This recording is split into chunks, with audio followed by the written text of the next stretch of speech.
The longer I've done this, the more impressed I've been with how independent and really fair-minded jurors are. Veteran jury consultant Stephen Natt has made a career assisting with jury selection for high-profile cases like Jack Kevorkian and Jenny Jones. Like so many of us, he has been following the highly publicized case against James and Jennifer Crumbley, charged with manslaughter, set for trial in October.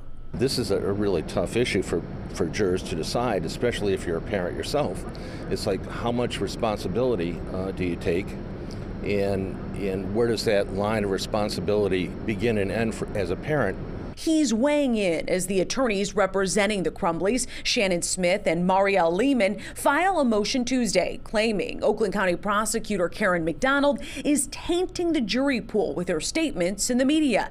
The defense says McDonald is bad-mouthing the Crumbleys and calling them liars. Is it a tactic to use the media when you're about to go to trial?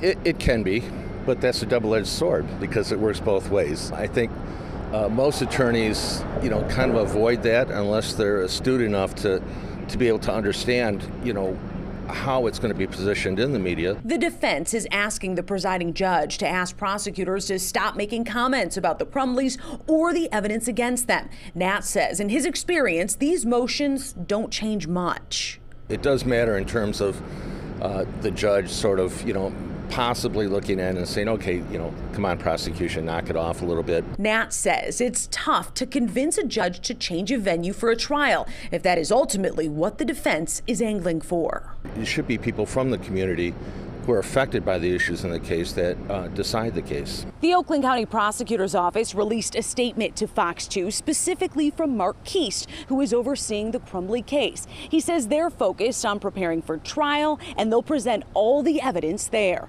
Jessica Dupnack, Fox 2 News.